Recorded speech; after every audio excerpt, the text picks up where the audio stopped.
kids' school are having a carols night, and we are going over.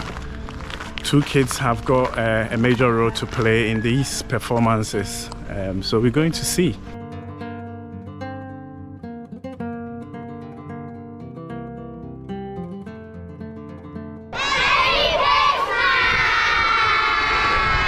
If we are meeting for the first time, my name is Mickey and I've lived in the UK for over 20 years now. And as at the time I was making this video, I am on a 2.5-year journey to move back to my home country, Ghana, to retire.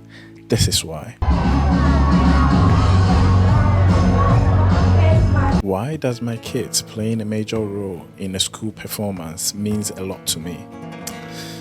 See, my kids were born in the UK, and before they moved to Ghana, a few experiences made me question whether they would grow up with the confidence to truly believe they could be anything they want to be in life. After all, they were growing up in an environment where most of the teachers, doctors, police officers, and other professionals they encountered didn't look like them. One incident in particular stayed with me. My daughter was about 6 years old when she came home from school one day looking upset. When I asked her what was wrong, she told me about her school's mascot, a staff badger named Lightning. Every child in her class got a turn taking Lightning home for the night. But she said something that caught me off guard. "Daddy, I'm never going to get a turn." Being the optimistic father that I am, I reassured her. I told her to be patient, surely her turn would come. Except it never did. The school year ended and Lightning never came to our house. Now, I'm not going to jump into conclusion about why that happened. But what I do know is that it affected her confidence. Around that same time, I noticed other changes. She became hesitant to get out of the car by herself if there were white children playing on the streets. She also made a few comments about race that genuinely worried me as a parent. Those moments forced me to think about questions I had never really considered before. Would my children grow up believing they belonged everywhere? Would they see themselves in the future careers they dreamed about? Would they truly believe that success was for people like them too? Fast forward 4 years, my children now live in Ghana, and one thing I've noticed is that here, they aren't black kids, they are just kids. They see people who look like them in every profession imaginable: teachers, doctors, business owners, engineers, government officials, you name it. Even within our own family, they have relatives who are successful professionals serving as living examples of what is possible. The message they receive every day is simple. If you work hard, you can become whatever you want to become. And that's powerful. In fact, the confidence I've seen develop in my children has been incredible. The clip you are watching right now is my daughter performing Mariah Carey's "All I Want for Christmas Is You" as the lead singer. The last role she played in a school production in England was a donkey. Now, to be fair, somebody had to play the donkey, so no complaints here. But seeing her stand on stage today, leading with confidence, owning the spotlight and believing in herself, it reminds me of just how much environment can shape a child's sense of what's possible. And for that, I'm grateful. How did you find it? It was good. It was good. Did you enjoy it? How was the performance? Challenging, but okay, yes, I'm okay. It was I good. just thank God that I've passed this one, but other bigger ones that are waiting for me, God will let me pass it. Eh.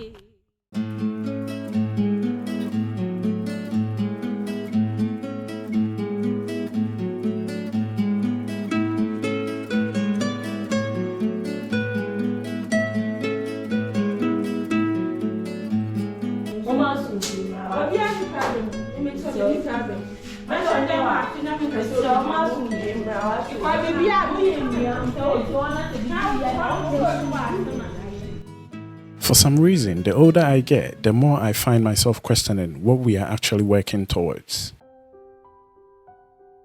As a Ghanaian born in Ghana but now hustling and building a life in the UK, I've started to realize something that I never really thought about before.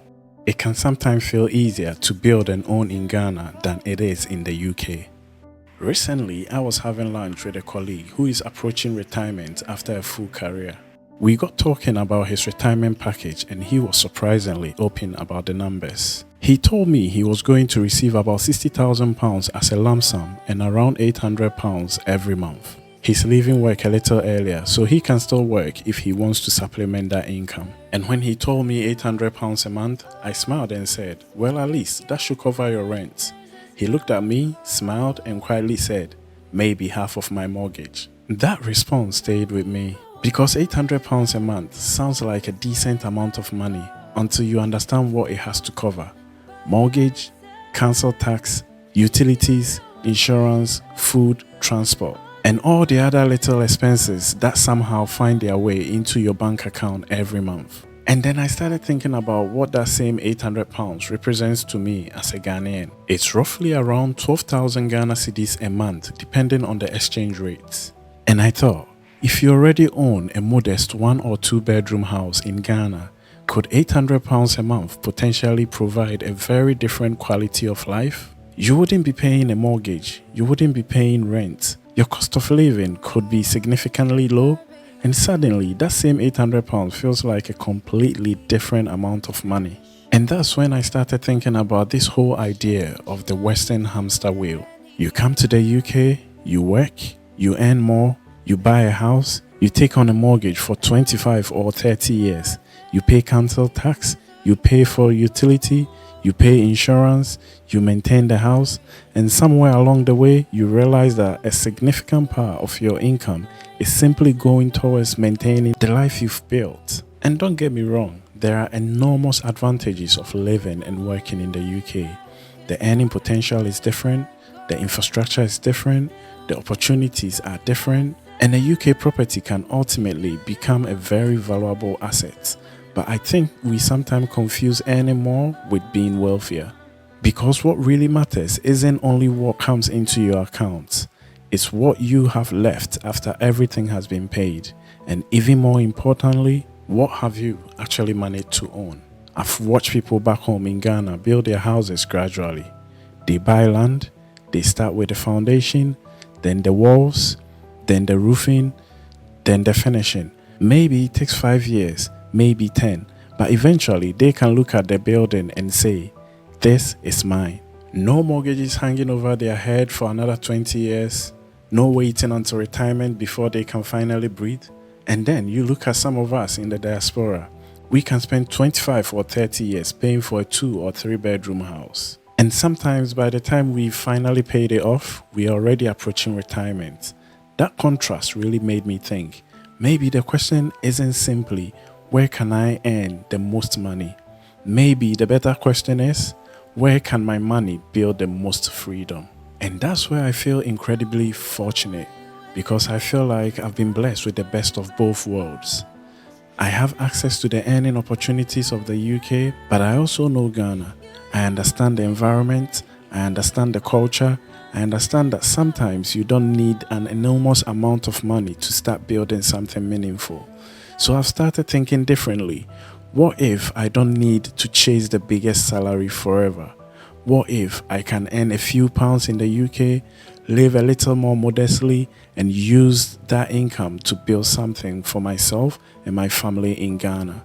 A house, a small business, land, investments. Something that doesn't just give me income today, but reduces the amount of money I will need tomorrow.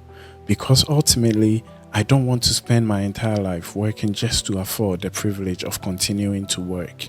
I want to build something that eventually gives me options, and maybe that's what financial freedom really means. Not necessarily having millions in the bank, but waking up one day and realizing that your life no longer depends entirely on your next pay slip. Maybe I can earn in pounds, build in Ghana, live modestly, take in the sunshine, enjoy the peace, and slowly create a life where I own more and owe less. Because at the end of the day, it's not just about how much you earn. It's about how much of your life that money buys back for you. Be like 0 cedis for a homemade cooking. And my mother is the best cooker in the whole world. I cannot even taste any mother's cooking except from my mother. And that's the mother here. Yes.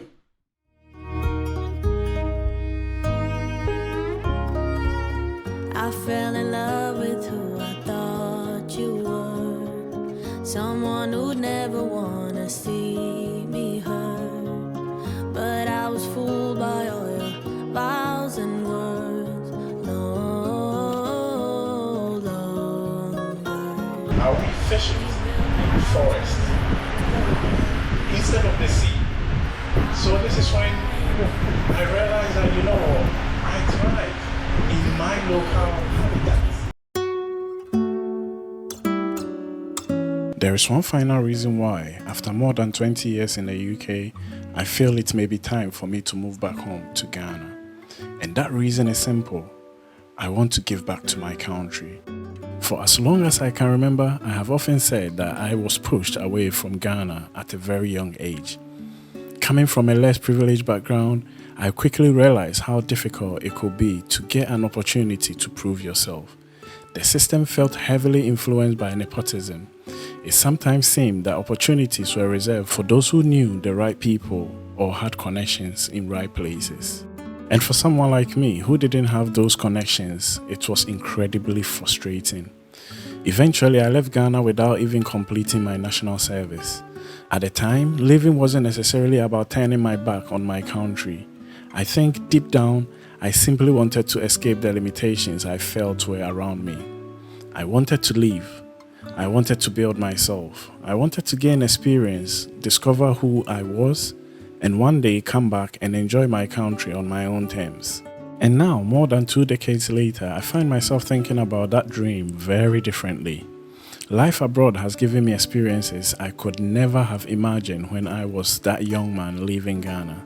I've learned, I've grown, I've made mistakes. I've met people from different backgrounds, and I've gained a completely different perspective on life. And somewhere along the way, something changed. I started feeling that perhaps it was time to come home. Not because I believe I can change Ghana, not because I think I have all the answers, and certainly not because I consider myself influential. But I now have a tiny bit of privilege that I didn't have when I left. I can enter certain rooms that I couldn't enter before. I can have conversations with people I could never have imagined interacting with when I was younger. And perhaps, just perhaps, I can use that little bit of access to help create opportunities for someone else. Maybe the small business I'll build with my family can become more than just a business.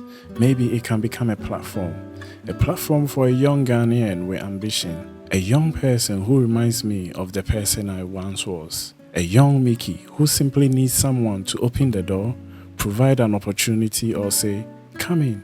Let's see what you can do," because I've always wanted to be part of something bigger than myself, something meaningful, something that contributes, even in a small way, to humanity.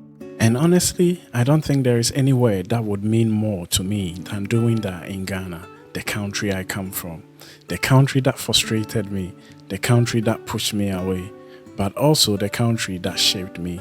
I know coming back won't be easy. I know there will be challenges. I know the same frustrations I experienced before may still exist in different forms. It's going to be a bumpy ride, but nobody ever said it was going to be easy, and perhaps that's not the point. Maybe the point is that some journeys are worth taking precisely because they are difficult. After everything I've experienced abroad, I feel that coming home isn't about going backwards.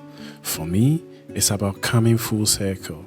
It's about taking everything I've learned, everything I've experienced, and everything I've been fortunate enough to build, and bringing a little of it back to the place where my story began.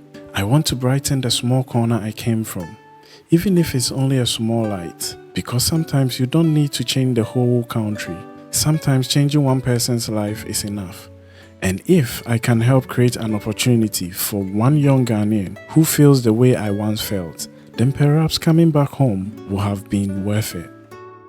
These are some of the thoughts that have stayed with me throughout my last visit to Ghana, and perhaps that's why this decision feels so personal. I'm not coming back because I believe I have everything figured out.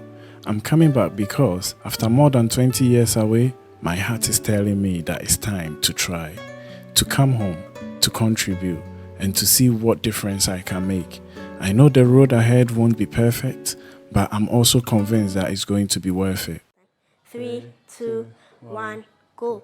I promise on my honor, me, I no get issues. You call and keep on asking. If any part of this resonates with you, please like this video. Please subscribe to come on my journey of experience. Thank you very much for watching and see you in the next one.